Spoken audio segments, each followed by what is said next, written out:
వచ్చింది మునే కర్మ మౌనం. ఆయన ఇన్ని గ్రంథాలు ఎందుకు రాయగలిగాడు, ఇంత విశేష కృత్యాలన్నీ ఎందుకు చేయగలిగాడు అంటే మిగిలిన సమయం అంతా మౌనంగా ఉండేవాడు.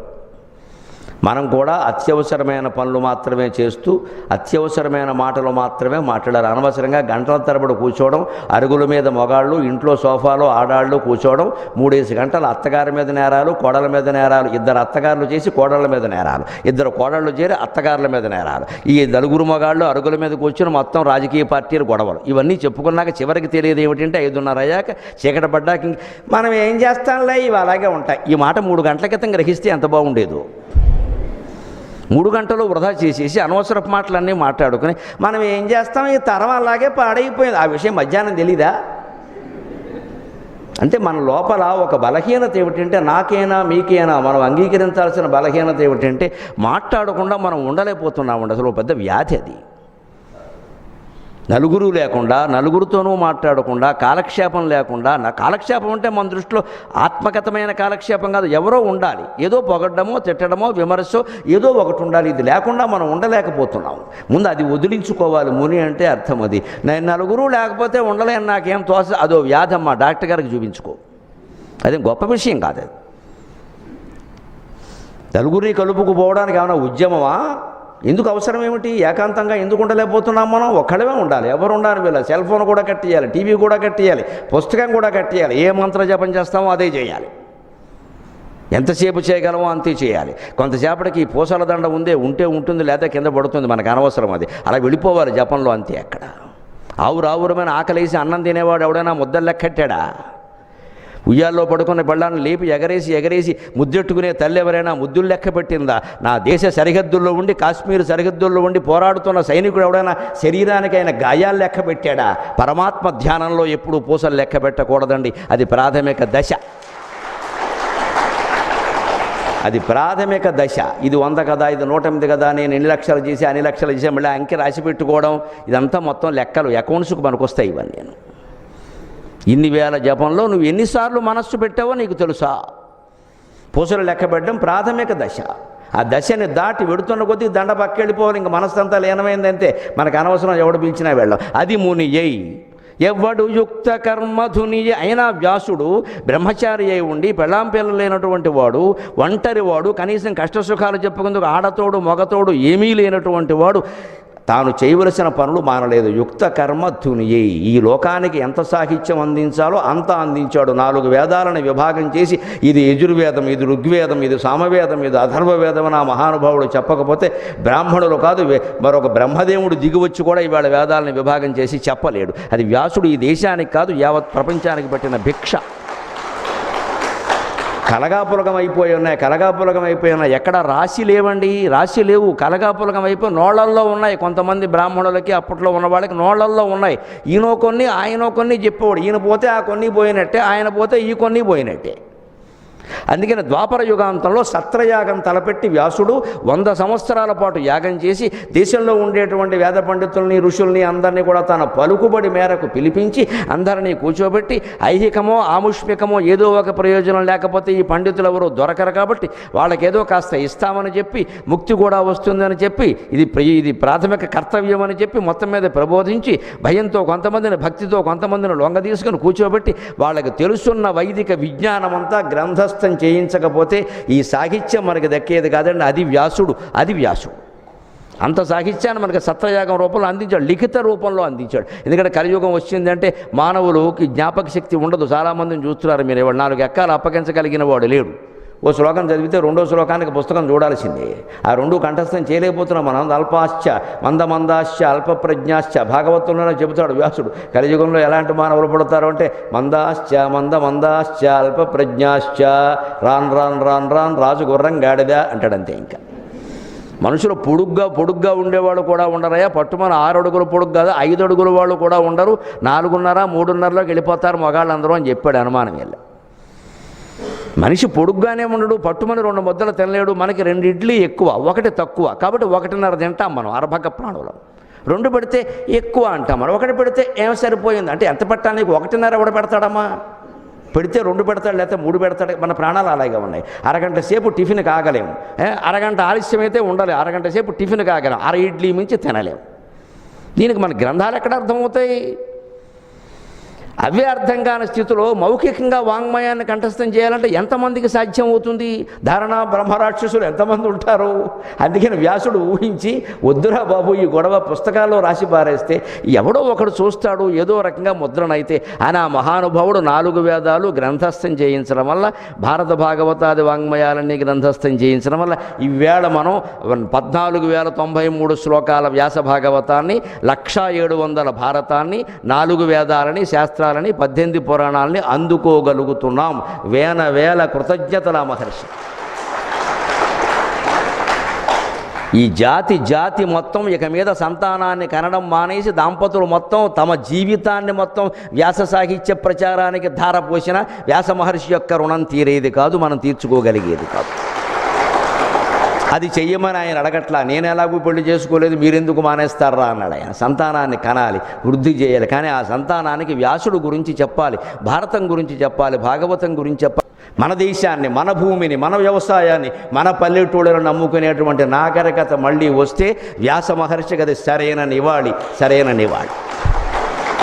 ఆయన కోరుకున్న సమాజం అది, ఆయన కోరుకున్న సమాజం అది. అందుకని యుక్త కర్మధుని ఆయన చేయదలిచిన పని చేశాడు ఆయన. దాని గురించి ఈ సన్యాసం పేరు మీద అన్నీ మానేసి కూర్చోలేదు ఆయన. నేను గ్రంథజ్ఞుణ్ణి, నేను గ్రంథవేత్త, నేను గ్రంథాలు రాస్తాను, దాన్ని నేను మానను అని స్పష్టంగా చెప్పాడు. అంతేకాదు, తన దైనందిన జీవితం ముని అయి ఎవ్వడు యుక్త కర్మధునయ్యి ముక్తాత్మడే తాను ముక్తి పొంది ఇతరులకు బోధించాడు. ఒక జ్ఞానాన్ని ఎవరికైనా బోధిస్తున్నామంటే మనం ఆలోచించాల్సింది, ఆ జ్ఞానాన్ని మనం అనుసరిస్తున్నామా? మనం అనుసరించకుండా, మనం ఆత్మసాక్షాత్కారాన్ని, ఆత్మానుభూతిని పొందకుండా మనకి బోధించేటువంటి యోగ్యత లేదు. అందుకని ముక్తాత్ముడై జ్ఞానయే, తాను ముక్తి పొంది తాను జ్ఞానం పొందాడు. అప్పుడు ఆయన అనుకున్నాడు, తన దైనందిన జీవితమున మహాతత్వము దర్శించి తన జీవితంలో ఈ తత్వాన్ని దర్శించాలి అనుకున్నాడు ఆయన. ఏది బ్రహ్మసత్యం జగన్మిథ్య అని చెబుతున్నామో, ఏ మొదటి 4 సూత్రాలలోనే బ్రహ్మసూత్రాల్లో బ్రహ్మజ్ఞానాన్ని మనం నిక్షిప్తం చేశాము. అధాతో బ్రహ్మ జిజ్ఞాస, అది మొదటి సూత్రం. జన్మాద్యశ్చ యతః, అది 2వ సూత్రం. శాస్త్రయోనిత్వాత్, అది 3వ సూత్రం. తత్వ సమన్వయాత్, ఇది 4వ సూత్రం. ఈ 4 తెలిస్తే బ్రహ్మసూత్రాలు మొత్తం తెలిసినట్టే. సారాంశం అక్కడ 500 సూత్రాలు ఉన్నాయి, కానీ ఈ 4 ప్రాణం. ఇది నేను తెలుసుకోకపోతే ఎలాగని తెలుసుకున్నాడు. తెలుసుకున్నాక ఏమనిపించింది ఆయనకి? నేను తెలుసుకున్నాను, బాగానే ఉంది, ఇంత ఆనందంగా ఉన్నాను నేను. ఈ ఆనందం అందరూ పొందాలా వద్దా? ఆ ఆనందాన్నే మనకి సామవేదంలో వ్యాసుడు విభాగం చేశాడు కాబట్టి తెలిసింది ఆ విషయం, లేకపోతే తెలిసేది కాదు.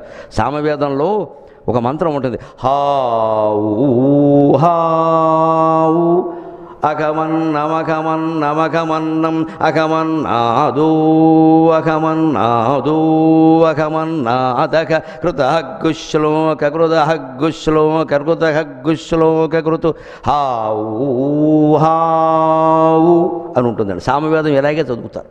నేను ఇంకా కొంచెం తగ్గించా, వాడు ఇంకా సాగదీస్తారు. దీని అర్థం ఏమిటంటే, ఊరికే ఏమిటి హావు అని చదువుతుంటే మామూలుగా గుళ్ళోకి వచ్చిన వాడికి పనేం లేదురా, బ్రాహ్మణులకు ఊరికే పైకి కిందకి లాగుతున్నారు అంటాడు వాడు.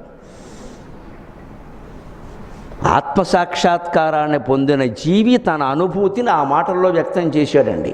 మహానుభావులు తత్వవిధానంద సరస్వతి బృహద ఛాందోగ్యోపనిషత్తుకు వ్యాఖ్యానం రాస్తూ ఈ మాటలు చెబుతారు. శంకరాచార్య వ్యాఖ్యానాన్ని తెలుగులో అనువాదం చేస్తూ, హా ఊ హావు, అది ఆశ్చర్య ప్రకటన. అంటే లోపలికి వెళ్ళిన జీవుడికి ఆ లోపల తనదైనటువంటి ఆత్మస్వరూపం కనపడగానే అంత ఆశ్చర్యమైంది.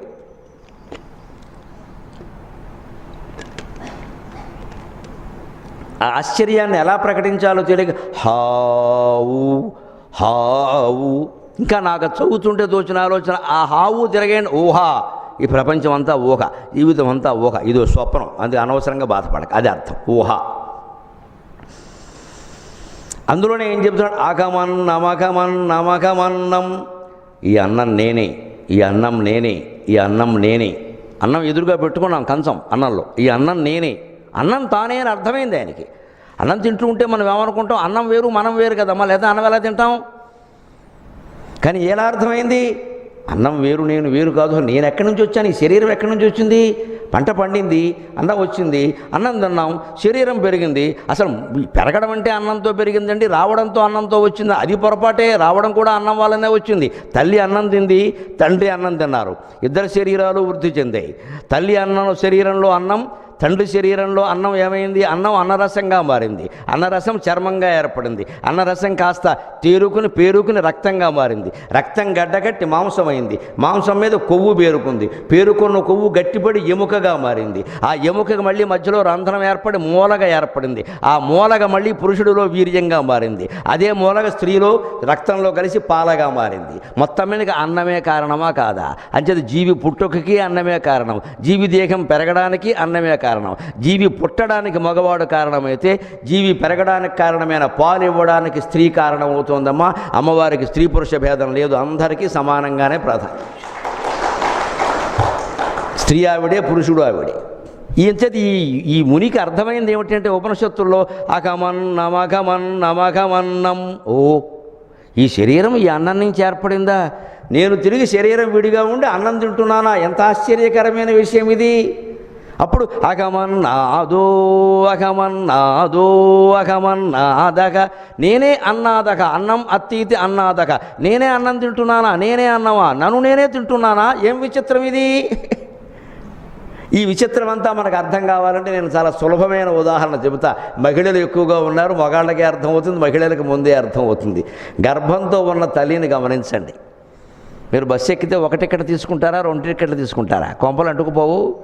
ఇంకా గర్భిణీ స్త్రీకి 2 టికెట్లు తీసే ప్రభుత్వాలు ఇంకా రాలేదు.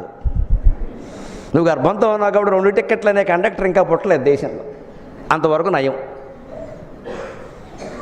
గర్భంతో ఉండగానే 2 టికెట్లు తీరు కదండి. కానీ మరి లోపల ప్రాణి ఉన్నాడా లేదా? అప్పటి వరకు ఆ తల్లి శరీరంలో ఉన్న ప్రాణితో కలిపి తల్లిని మీరు 1 టికెట్గానే భావిస్తున్నారు. మనం టికెట్ల భాషలో మాట్లాడుకుందాం, అర్థమైపోతుంది. ప్రసవించగానే బొడ్డుతాడుతో సహా ఆ శిశువు మావిని ఛేదించుకుని బయటికి రాగానే బొడ్డుతాడు కత్తిరించాలి వెంటనే, లేకపోతే తల్లి ప్రాణం పోతుంది. కత్తిరించారు. కాసేపు ఏదో విలవెల్లాడాడు, శిశువు విలవెల్లాడాడు, తల్లి విలవెల్లాడింది. బిడ్డ దానికి తట్టుకోలేక కేరమన్నాడు. వెంటనే ఈ తల్లి ఏం చేసింది? అయిపోయానే అమ్మ, నొప్పులు అయిపోయానే అమ్మ, బిడ్డ పుట్టాడమ్మా, చూసుకో బంగారం అమ్మ అనగానే అని లేచి చూసుకుని మా అబ్బాయి ఎంత అజ్ఞానం అండి. అంతవరకు ఈ అబ్బాయి ఏమో తానా, ఇప్పుడేమో తన అబ్బాయా, అంతవరకు అహం, ఇప్పుడు మామా. ఇది భేదం అంటే.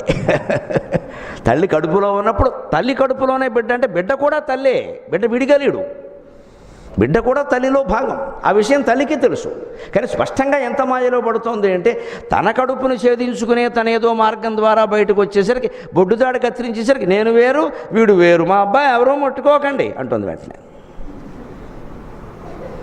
ఇదివరకైతే నన్ను ముట్టుకోకండి అనేది, ఇప్పుడు మా అబ్బాయిని ముట్టుకోకండి అండి. ఎవరమ్మా మీ అబ్బాయి మీ అమ్మాయి? నీ నుంచి వచ్చిన వాళ్ళే కదా, నీ శరీరంలో భాగం కదా. అంటే తన శరీరంలోంచే ఒక భాగాన్ని వేరు చేసి పెంచి పోషించి, లోపల 9 నెలలు పెంచి పోషించి వేరు చేసి దాన్ని విడిగా కనగానే తనది అని విడిగా భావిస్తుంది. సరిగ్గా భగవంతుడు తన శరీరం నుంచే ఈ సృష్టిని వేరు చేసి సృష్టి వేరని తాను వేరని భావిస్తున్నాడమ్మా. అదే సృష్టి రహస్యం నిజానికి. అందరము భగవంతుని శరీరంలో భాగాలమే, అందరము శరీరంలో భాగాలమే. బిడ్డలందరూ తల్లి శరీరంలో భాగాలైనట్టే అందరము జగన్మాత శరీరంలో భాగాలమే. ఆ శరీరంలో భాగాలమే అనుకుంటే ఏమవుతుంది? తల్లి కడుపులో ఉన్నప్పుడు మన యోగక్షేమాలు ఎవరు చూశారు?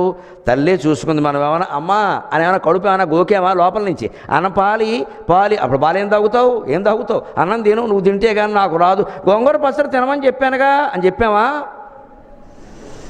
ఏమీ అడగకుండానే మన యోగక్షేమాలన్నీ తల్లి గర్భంలో ఉండగా తల్లి చూసిందే లేదా? అలాగే మనం విష్ణువు యొక్క గర్భంలో ఉన్నాం, జగన్మాత యొక్క గర్భంలో ఉన్నాం, భగవంతుని యొక్క గర్భంలో ఉన్నామని భావిస్తే మన యోగక్షేమాలు ఆయనే చూసుకుంటాడు, ఖచ్చితంగా తేడలేదు. ఆ భావన నుంచి వేరే మనం ఏం చేస్తున్నాం? మనం వేరే ఉన్నాం, మన పాటలు మనం పాడాలి, కర్మ కలిసి రాకపోతే దేవుడు కూడా ఏం చేయరు. ఇవన్నీ మనమే పుట్టించుకున్నాం. ఇక్కడ కర్మ వేరు, దేవుడు వేరా అని మనము మొత్తం సాగదీసేసి పురాణాలు, కొత్త పురాణాలన్నీ మనమే రాసేసుకుని మనం బాధపడిపోతున్నాం. ఇక్కడ నా కడుపులో ఉన్నారు మీరందరూ, నేను కాపాడుతున్నా. నువ్వు కాపాడుతావు కానీ మా పని మేము చేసుకోవాలి. మళ్ళీ ఇదోటి ఇక్కడ శ్రీకృష్ణుడు గోవర్ధన పర్వతం ఎత్తితే కొంతమంది లోపలికి వెళ్ళిపోయారు. వెంటనే శ్రీకృష్ణుడు పర్వతం ఎత్తాడు, తిరుగులేదు అని. ఎవరో తెలుసా? ముందు వెళ్ళిన వాళ్ళు గోపికలు, వాళ్ళకి అపారమైన నమ్మకం, మాకు శ్రీకృష్ణుడే ఆయనతో పాటు పోయినా పర్వాలేదు అని వెళ్ళిపోయారు. ఇంకో వర్గం ఉన్నారట పెద్దవాళ్ళు, వీళ్ళు కొంచెం నాస్తికులు. వీళ్ళు ఏం చేశారు నాస్తికులు, ఈయన గోవర్ధన పర్వతం ఎత్తగానే వీళ్ళు బయట నిలబడి అవన్నీ మాయా, కుర్రాడు చచ్చిపోతారు, అన్యాయంగా వెళ్ళకండి, దేవుడు లేదు ఏమీ లేదు అని వీళ్ళు బయట నిలబడ్డారు. కొంతమంది లౌక్యంగా ఉండే పెద్దవాళ్ళు కూడా. సరే, లోపలికి వెళ్ళిన వాళ్ళు నిజంగా నమ్మారు, బయట ఉన్నవాళ్ళు నిజంగా నమ్మాల. ఈ రెండు వర్గాలతో ఇబ్బంది లేదు. కృష్ణుడు ఒక వర్గాన్ని చూసి ఆశ్చర్యపోయాట. కొంతమంది మాత్రం లోపల కిందకి వెళ్ళారట. వెళ్ళి ఎందుకైనా మంచిదని వాడి దగ్గర ఉన్న ఓ గొడుగోటి పైన అడ్డం పెట్టాట కొద్దిగా. ఎందుకయ్యా అంటే, పిల్లాడ కదా, ఒకవేళ పడిపోతే ఎందుకైనా మంచిది అంటే, వాడు నిజంగా పిల్లాడ అయితే నీ గొడుగు ఆగుతుందా అక్కడ? వాడు పిల్లాడ కాదు, శ్రీ మహావిష్ణువు అయితే నీ గొడుగు అవసరం లేదుగా. ఇదే అజ్ఞానం. సగం నమ్మి సగం నమ్మని వాడు, ఇంతకంటే నాస్తికులు నయం. వాడు ఎలాగో నమ్మలేదు, గొడవలేదు, ఎప్పుడూ నమ్ముతాడు. ఓ దెబ్బ తగిలితే వాడే సత్యనారాయణ వ్రతం చేస్తాడు, ఎందుకు వచ్చిన గొడవ. అసలు మనం సంపూర్ణంగా నమ్మకపోయిన వాడు నయం అండి, సగం నమ్మేవాడి కంటే. నమ్మేమంటే బాధ్యత అప్పగించాలంతే. అలాగా ఆయన దైనందిన తత్వాన్ని మనం భగవంతుడికి అప్పగించాలంటే ఇది అర్థం చేసుకోవాలి. బ్రహ్మసూత్రాలని ఈ అహమన్నాదు అలాగే కృతహగ్గుశ్లోక కృతు. నేనే ఈ పద్యం పాడుతున్నా, నేనే చెబుతున్నా, నేను చాలా ఆత్మసాక్షాత్కారం పొందా, నేను ఆనందం పొందా, మీరు కూడా పొందండి అని ఒక జీవి అనుభూతి చెంది అరుస్తున్నాడే, పలవరిస్తున్నాడే. ఆ పలవరించాలనే ఉద్దేశంతో వ్యాస మహర్షి తన దైనందిన జీవితం మహాతత్వము దర్శించి దానిని నా జాతికి కృష్ణ భారత కథా నిర్మాతయై వ్రాసి ఇచ్చెను. ఇది అందరికీ తెలియాలి. నేను పొందితే సరిపోయిందా? భగవంతుడు తానే ఈ సృష్టిని చేసి తాను వేరు, సృష్టి వేరు అనుకుంటున్నాడు. అందుకే సృష్టిలో జీవులందరూ మేము వేరు అనుకుంటున్నారు. అంతా ఒకటే నేను ఎలా దర్శించానో అది చెప్పాలి కదా అని భారత కథ పేరు మీద, కృష్ణుని యొక్క జీవిత కథ, భాగవత కథ పేరు మీద 2 గ్రంథాలు మనకు అందించినటువంటి మహానుభావుడికి మనం నమస్కారం చేయాలి నిజంగా.